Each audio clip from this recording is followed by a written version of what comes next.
ہمارے محترم سائیں صاحب سبزی منڈی کے پرانے کاروباری اور ہوٹلنگ کے شعبے سے منسلک ہیں، تو عمران خان کی حکومت آنے کے بعد مہنگائی کے حوالے سے آپ اس پہ کوئی تبصرہ کرنا چاہیں گے؟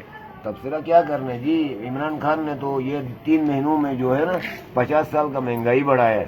50 سال کا مہنگائی 3 مہینوں میں کر کے بیٹھا ہوا ہے، اور ادھر سے لوگوں کو مفت میں غلط فہمی میں رکھتا ہے کہ جی میں آپ لوگوں کے لیے یہ کروں. اس نے کچھ بھی نہیں کرنا ہے. نواز شریف اور زرداری نے جو بیچ باچ کے چھوٹے موٹے جو رہ گئے نا، وہ بھی یہ بیچ کے فارغ کرے گا. آخر میں ہم اپنے بچوں کے اور اپنے رشتہ داروں کے کلیے اور گردے بیچنے پہ آ جائیں گے روٹی کھانے کے لیے. باقی کچھ بھی نہیں بچا ہوا ادھر. ایک ہفتے میں بینچوت گھی کا قیمت اس نے کتنا بنایا ہے؟ 160 کی جگہ میں 220 کا مل رہا ہے. آئل 150 کا مل رہا تھا، ابھی 200 کا مل رہا ہے. اسی طرح اور چیزیں ہیں، تیل ہے. یہ عمران خان بولتا ہے کہ جی میں آپ لوگوں کے لیے پیکیج دے رہا ہوں. پیکیج کیا دے رہا ہے؟ یہ صرف عوام کا خون چوس کر اپنے لیے، وہ جس طرح زرداری اور نواز شریف نے بنایا، یہ بھی اپنے لیے باہر ملکوں میں پیسے اور جائیدادیں بنا رہے ہیں. یہ عوام کی سمجھ میں کب آئے گی؟ ہماری سمجھ سے باہر ہے. بہت مہربانی. دیگر اشیاء خوردنوش کے حوالے سے کوئی ڈیٹیل میں آپ بتانا چاہیں کہ پچھلے سال ان کی قیمتیں کیا تھی اور اس سال کیا ہے؟ میں بتا رہا ہوں نا، دال مرچ کی پچھلے سال کی قیمت تھی 120 روپے. جی جی ٹھیک ہے، اس سال 240 میں چل رہا ہے. ٹھیک. پچھلے سال اور اس سال میں 1/2 سے بھی اوپر چڑھ گیا. کالی دال پچھلے سال میں 90 اور 95 میں ملتا تھا، اس ٹائم ہم 220 کا لے رہے ہیں. ٹھیک ہے. اسی طرح سرسوں کا تیل ہے. 2 ہفتہ پہلے میں نے 4500 کا ڈرمی لیا تھا 25 کلو والا، آج میں نے لایا ہے 5300 روپے کا. ایک ڈرمی کے پیچھے 1100 روپیہ 800 روپے بڑھ گیا.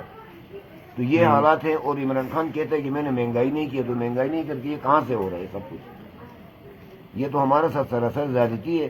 لوگ ہمارے ساتھ، یہ حکومت ہمارے ساتھ زیادتی کر رہی ہے. صرف اور صرف غریب عوام کو ذلیل کرنے کے لیے وہ ہر وے استعمال کرتی ہے. باقی یہ عوام کے لیے کوئی پیکیج اس نے دینا نہیں ہے. جبکہ ریلیف دینے کے نام پہ آئی ہوئی کوئی بھی حکومت نہیں ہے. ملے گا بھائی جان، کچھ بھی نہیں ملے گا. لوگ اپنے اولادوں کے گردے اور کلیجے بیچنے پہ آئیں گے 2 وقت کی روٹی کے لیے.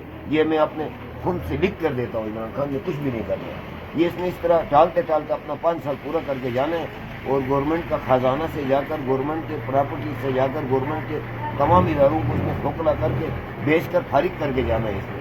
اس نے کچھ بھی نہیں چھوڑنا ہے. یہ سب جھوٹ بولتے ہیں کہ یہ عمران خان یہ کرے گا وہ کرے گا. عمران خان نے کچھ بھی نہیں کرنا ہے. اگر وہ کرتا تو یہ 2 سالوں میں کچھ نہ کچھ کرتا. 100 میں 4 آنا تو عوام کے لیے ریلیف دیتا. اس نے 100 میں 4 آنا نہیں دیے. اور ہمارے سرکاری ملازم صاحبان جو ہے وہ خوش ہیں، کیونکہ وہ رشوتیں لیتے ہیں اور دیتے ہیں. ان کو سال میں 3000 روپے بڑھاتا ہے، وہ خوش ہوتے ہیں. جبکہ یہاں پر یہ سال میں 100% مہنگائی کرتا ہے، اس کو ان کو پتہ نہیں چلتا. اور ہر سال ہر مہینے یہ تیل کا ریٹ بڑھا رہے ہیں. بین الاقوامی منڈی میں 6 مہینے میں بڑھتی ہے، سال میں بڑھتی ہے. یہ تو سمجھ میں آتا ہے. 5 روپے بڑھے گا، 10 روپے بڑھے گا. یہ تو مہینے میں 15 سے 20 روپے لیٹر کے پیچھے بڑھا رہے ہیں. اور کبھی کبھار غلطی سے 6 مہینے میں، سال میں 2 روپے ڈاؤن کر دیتا. عوام خوش ہوتے ہیں. یہ اب گورنمنٹ نے ہمیں ریلیف دی ہے. کیا ریلیف دیتا ہے گورنمنٹ؟ ہمیں کچھ بھی نہیں دے رہا ہے بھائی جان. اسی طرح سبزیوں کا بھی یہ حال ہے. 300 روپے کلو لہسن لے رہے، 300 روپے کلو، 250 روپے ٹماٹر لے رہے. پیاز 100 سے نیچے نہیں ہے. پچھلے سال ان دنوں میں پیاز 35 روپے 40 روپے کلو تھا. آلو 20 روپے. موجودہ حکومت کو سپورٹ کرنے والوں کو کوئی اپنی طرف سے کوئی پیغام دینا چاہتے ہیں؟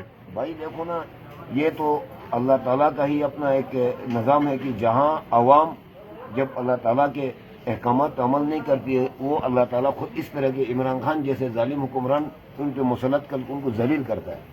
یہ عوام خود ذلیل ہے. یہ ساری عوام، ساری پاکستانی ذلیل ہے. اس لیے ان لوگوں نے یہ عمران خان کو لایا ہے.